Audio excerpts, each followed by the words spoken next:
Hi అండి. Welcome back to minus recipes. ఈరోజు ఒక మంచి స్వీట్ చూద్దామండి. చాలా మంచి రెసిపీ ఇది. ఇది రోజు మనం ఒక కప్పు తీసుకుంటే ఒంట్లో ఉండే నీరసం, నిస్సత్తువ, అలసట, నిద్ర పట్టకపోవడం ఇలాంటివన్నీ కూడా ఈ ఒక్క కప్పుతోనే మనం చెక్ పెట్టొచ్చండి. చాలా మంచి రెసిపీ. అన్నీ మన ఇంట్లో దొరికే వాటితోనే ఈజీగా చేసేసుకోవచ్చు. అయితే దీనికోసం ముందుగా కళాయిని స్టవ్ మీద పెట్టుకొని ఇలా ఒక అరకప్పు వరకు ఫ్లాక్సీడ్ అండి ఇది. అవిసె గింజల్ని ఇలా వేసుకుని బాగా ఫ్రై చేసుకోవాలి. సిమ్లో పెట్టుకుని మాత్రమే ఇవి ఫ్రై చేసుకోవాలండి. ఇలా ఈ మధ్య కాలంలో ఈ అవిసె గింజల వల్ల కలిగే ఉపయోగాలు అందరికీ మ్యాక్సిమం తెలుసండి. కొవ్వుని ఈజీగా కరిగిస్తుంది. రోజు 1-2 స్పూన్ల ఫ్లాక్సీడ్ మనం ఏదో ఒక రూపంలో తీసుకుంటే హెల్త్కి చాలా మంచిదండి. అలాగే ఈ ఎండాకాలంలో ఇలా ఒక్కసారి జావ కింద చేసుకుని తాగితే చాలా మంచి బెనిఫిట్స్ ఉంటాయండి. ఈ రెసిపీ మాత్రం తప్పకుండా మీరు ఒక్కసారి ట్రై చేసి మీకు ఎలా వచ్చిందో కామెంట్ చేయండి. చూడండి, ఇప్పుడు ఈ అవిసె గింజలు అనేవి బాగా ఫ్రై అయ్యాయి. దీనిలోకి 2 స్పూన్ల వరకు గసగసాలండి ఇవి. ఈ గసగసాలను కూడా లాస్ట్లో వేసుకోవాలి, తొందరగా మాడిపోతాయి కాబట్టి.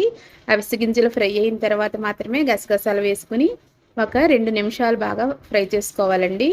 తర్వాత వీటిని వేరొక ప్లేట్లోకి తీసేసుకోవాలి.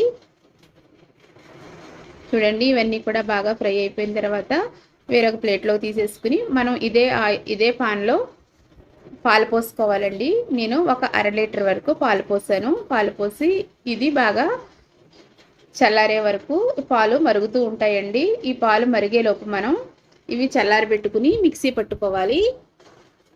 ఇందులో ఇంకా ఈ రెసిపీలో ఎలాంటి డ్రై ఫ్రూట్స్ కూడా మనకి అక్కర్లేదండి. ఇందులో ఉండే హెల్త్ బెనిఫిట్సే మనకి చాలా ఎక్కువ. ఈజీగా మనం ఇలాగే తీసేసుకోవచ్చు. చాలా మంచి రెసిపీ. చూడండి, ఇవి చల్లారిపోయాయి. ఒక్కసారి వీటిని మిక్సీ పట్టేసుకుందామండి.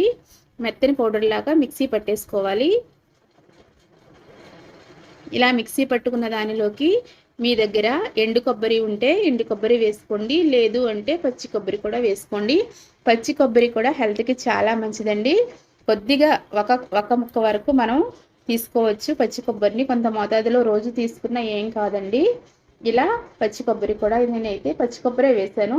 ఒక్కసారి ఇలా మిక్సీ పట్టేసుకుని ఇప్పుడు స్టవ్ మీద మనం పెట్టుకున్న పాలు మరుగుతూ ఉన్నాయండి. ఈ మరిగే పాలలో మనం మిక్సీ పట్టుకున్న ఈ అవిసె గింజలు గసగసాల పొడిని ఇందులో వేసుకుని బాగా మరిగించుకోవాలి. ఈ రెసిపీ ఒక్కసారి మీరు 10 రోజులు తాగి చూడండి, చాలా మంచి నిద్ర పడుతుంది. నాకైతే ఇది నేను ట్రై చేసి చెప్తున్న రెసిపీ అండి. ఇది చాలా చాలా మంచి రెసిపీ. చూడండి, పాలలో ఈ పొడి అంతా కూడా బాగా మరగాలి.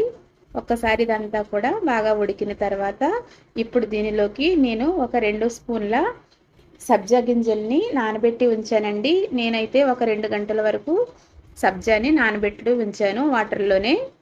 ఈ సబ్జా కూడా ఎండాకాలంలో తీసుకుంటే చాలా మంచిదండి. ఒంటికి చాలా చలవ చేస్తుంది. అలాగే ఇందులో ఉండే ఫోలేట్ వల్ల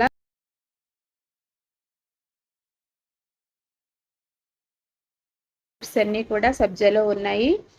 ఇవి కూడా ఇలా ఇందులో వేసేసుకుని ఒక 5 నిమిషాలు ఇలా మరిగించుకుంటే మనకి చాలా హెల్దీ కీర్ అండి ఇది. పాయసం, హెల్దీ పాయసం అనేది రెడీ అయిపోతుంది. లాస్ట్లో కొద్దిగా ఇలాచీ పౌడర్ వేసుకుని స్టవ్ ఆపేసి మనకు కావాల్సినంత బెల్లం వేసుకుని స్టవ్ ఆపేసుకున్న తర్వాతే బెల్లం వేయాలండి, లేదంటే పాలు విరిగిపోయే ప్రమాదం ఉంది. అంతేనండి, చాలా సింపుల్గా మనకి హెల్దీ కీర్ అనేది రెడీ అయిపోయింది. ఈ రెసిపీ మీకు నచ్చితే ప్లీజ్ తప్పకుండా లైక్ చేయండి, షేర్ చేయండి.